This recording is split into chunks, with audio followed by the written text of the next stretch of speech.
Muito bem, meus amigos ouvintes.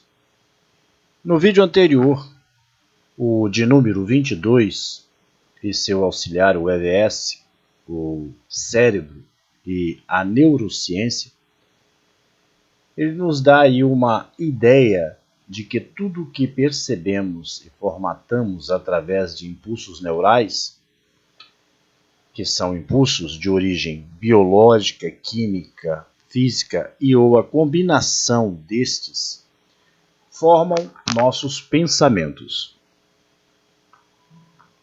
Isso está bastante claro. Existe visualmente e compreensivelmente a prova de que somos frutos de uma evolução. Mas, quando se narra sobre o fôlego da vida no livro Gênesis, capítulo 2, versículo 7, e no hoje, com o que se sabe a respeito da vida, nos permitimos eliminar a impressão fantasiosa que essa narrativa nos induz a acreditar.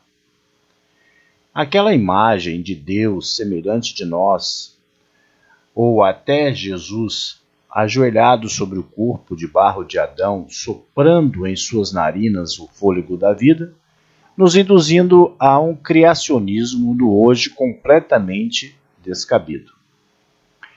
Mas, ao mesmo tempo, se nota que toda esta mecânica construtiva de percepções que formatam emoções e pensamentos não são e não é o fôlego da vida, pois a matéria incontestavelmente se renova e se apresenta como efeito e não como causa da vida.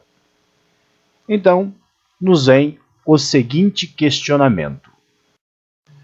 Sendo o pensamento formado por um conjunto de memórias armazenadas neste aparelho ou órgão, é ele que forma o indivíduo? Para que se possa buscar a resposta desta pergunta, há de se investigar e compreender com maior profundidade estas memórias. No hoje, século XXI, temos a condição de realizar esta pesquisa e fugir do campo da fantasia, compreendendo o porquê que a vida, ou seja, a percepção do existir, foi narrada como foi no livro Gênesis, capítulo 2, versículo 7, e que persiste até nos dias de hoje.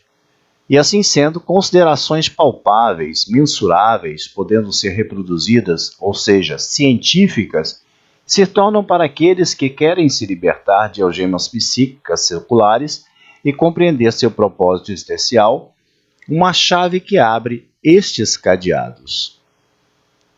Vamos, então, argumentar sobre as memórias que são armazenadas em nosso aparelho, o encéfalo ou cérebro.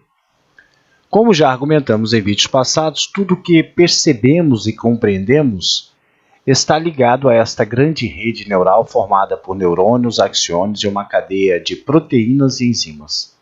Estas informações, quando chegam ao encéfalo, como são tratadas?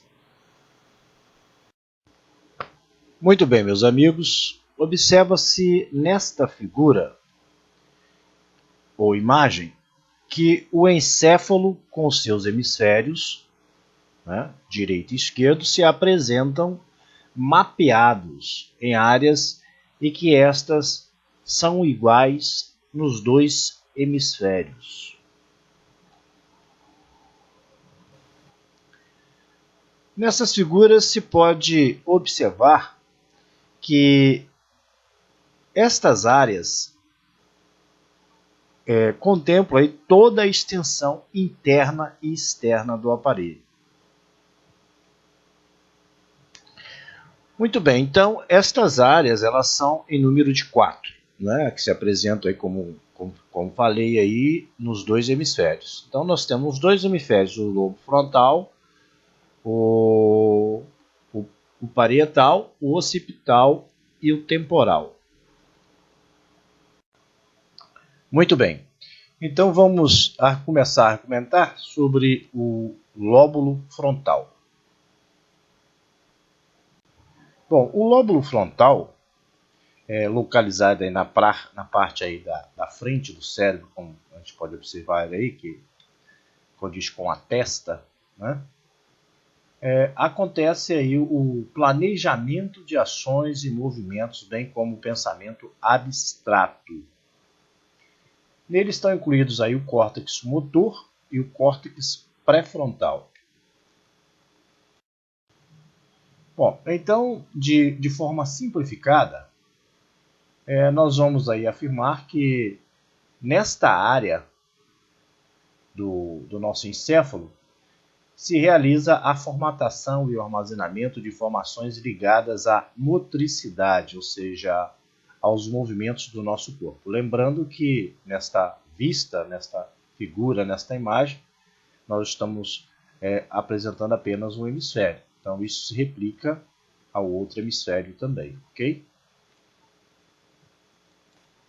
Bom, nota-se nesta figura, né, que o lóbulo frontal ele também possui áreas que desenvolvem funções e atividades específicas, né? Muito bem. Nós poderíamos aqui falar, né, expandir esse conhecimento aí a respeito do lóbulo frontal em relação às suas competências funcionais, mas este não é o propósito, né? O propósito nosso aqui seria apenas de notar, né, e perceber que dentro deste aparelho, né, que é o sistema nervoso central, especificamente o encéfalo, existe aí uma mecânica constitutiva que demonstra claramente a percepção do existir, né, do nosso existir no caso, e formata esses aprendizados do dia a dia, né, desde a terra infância, e vai se desenvolvendo estas memórias e sendo guardadas, né, em forma de impulsos elétricos, tá? De áreas energizadas, né? Então aí, mais uma vez, caímos num campo, né, que sai do macrocosmo e entramos no microcosmo, onde a nossa compreensão ainda está em expansão. A neurociência ela tem pesquisado a respeito disso com bastante empenho, né? Então os neurocientistas têm tentado entender como isso se faz, né, durante a existência do indivíduo, né? E o conflituoso nisso, né, ou seja, o que traz conflito é quando você entra, assim como em todos os campos, todas as áreas das nossas ciências, entra num campo em que você não tem respostas, não obtém respostas, como a questão colocada no início, né, deste assunto, que é se o pensamento, né, o pensar, o ato de pensar, o pensamento em si, ele é a mecânica cerebral ou ele não faz parte da ele existe por si próprio, né? O que nos leva aí à questão do estudo lá do livro Gênesis, capítulo 2, versículo 7, sobre o sopro da vida, para que nós possamos compreender de forma entrelaçada, eliminando-se a fantasia, e compreender essa criação divina e maravilhosa, né? Para que se possa aparar arestas que em nossa imaginação fértil, né, e intrinsecamente vitimadora, pois nos transforma aí em pessoas reféns de nós mesmos, nos leva aí a inverdades, né, a interpretações que não são verdadeiras, que não condiz com o que a natureza nos apresenta, né? Ou seja, com o que a criação, né, divina nos apresenta. Então essa é a proposta, e não a proposta de um curso voltado a essa área biológica e médica, né, para compreender as nuances, né, as as especificidades de cada parte do cérebro. Mas é importante entender que o lóbulo frontal ele é o responsável aí pelo aprendizado, desenvolvimento, armazenamento de toda a parte motriz e naturalmente, como se fala em aprender, se tem a questão do raciocínio abstrato. Então, no próximo vídeo, nós daremos continuidade aí e falaremos também um pouco sobre os outros lóbulos